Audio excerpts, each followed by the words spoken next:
Perkenalkan, nama saya Stefani Widyastuti dari kelas 1A NIM P051203210043, Prodi Sarjana Terapan Keperawatan dan Profesinis. Hari ini saya akan menyampaikan materi tentang sistem kardiovaskular dan pernapasan. Sistem peredaran darah atau sistem kardiovaskular atau yang biasa disebut sistem sirkulasi adalah suatu sistem organ yang berfungsi memindahkan zat dan nutrisi ke dari sel. Sistem ini juga membantu stabilisasi suhu dan pH tubuh. Sistem kardiovaskular terdiri dari yang pertama jantung, yang kedua pembuluh darah, yang ketiga cairan darah.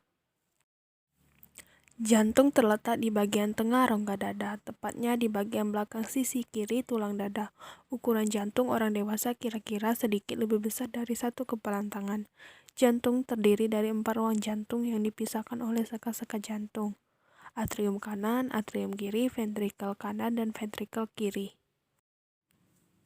Atrium kanan dan kiri memiliki ukuran yang sama, demikian juga vertikal kanan dan kiri. Atrium dibatasi oleh otot jantung dan sekat yang tipis, sedangkan bagian vertikal dibatasi oleh otot jantung dan sekat intraventrikuler yang tebal.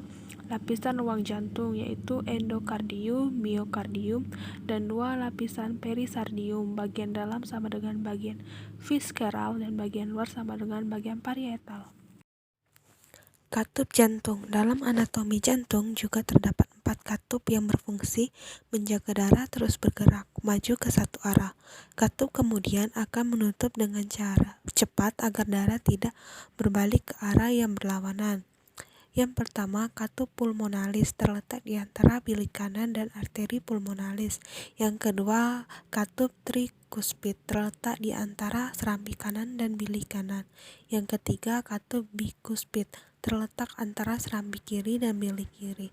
Yang keempat, katup aorta terletak antara bilik kiri dan aorta.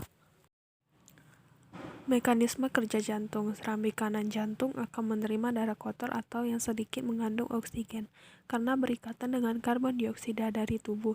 Kemudian darah kotor ini dialirkan ke bilik kanan.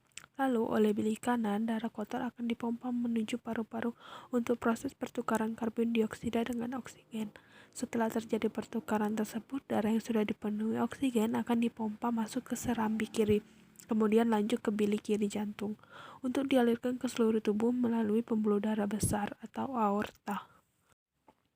Pembuluh darah jantung, arteri pulmonalis untuk membawa darah dengan kandungan oksigen yang rendah ke dalam paru-paru. Vena pulmonalis untuk mengalirkan darah yang kaya akan oksigen dari paru-paru ke jantung.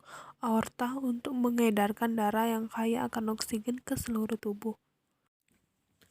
Selanjutnya, pembuluh darah berfungsi untuk mengedarkan darah dari jantung ke berbagai organ dan jaringan tubuh maupun sebaliknya.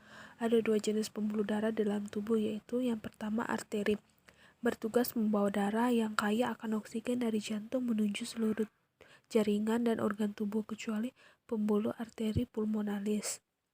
Yang kedua, vena, berfungsi untuk membawa darah dari seluruh jaringan dan organ tubuh untuk kembali ke jantung, baik dari seluruh tubuh atau dari paru-paru. Lapisan-lapisan pembuluh darah. Terdapat 3 lapisan dinding pembuluh darah, kecuali kapiler, yaitu tunika intima merupakan lapisan pembuluh darah bagian dalam. Tunika media merupakan lapisan pembuluh darah bagian tengah. Ketiga, tunika adventitia merupakan lapisan pembuluh darah bagian luar. Mekanisme peredaran darah manusia. Yang pertama, peredaran darah kecil. Peredaran darah kecil terjadi dari jantung ke paru-paru, kemudian kembali lagi ke jantung. Kedua, peredaran darah besar. Peredaran darah besar terjadi dari jantung ke seluruh tubuh, kemudian kembali lagi ke jantung. Selanjutnya yaitu cairan darah. Darah merupakan suatu cairan yang berada di dalam tubuh yang mengalir dari arteri, kapiler, dan vena, yang berperan mengirimkan oksigen sebagai pembawa nutrisi, hormon, dan antibodi ke seluruh tubuh.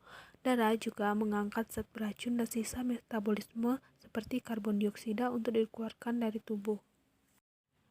Darah manusia terdiri atas yang pertama plasma darah, yaitu cairan berwarna kuning yang bertugas membawa sel darah. Yang kedua, sel darah merah atau eritrosit. berfungsi untuk mengikat oksigen yang diperlukan untuk oksidasi jaringan-jaringan tubuh. Yang ketiga, leukosit atau sel darah putih merupakan bagian dari sistem kekebalan tubuh yang berfungsi untuk melindungi diri dari infeksi atau penyakit. Yang keempat, trombosit atau keping darah adalah fragmen sitoplasmik tanpa inti berbentuk cakram bikonveks yang terbentuk dalam sumsum tulang. Sistem pernapasan. Pembagian saluran pernapasan menjadi dua, yaitu saluran pernapasan bagian atas dan saluran pernapasan bagian bawah.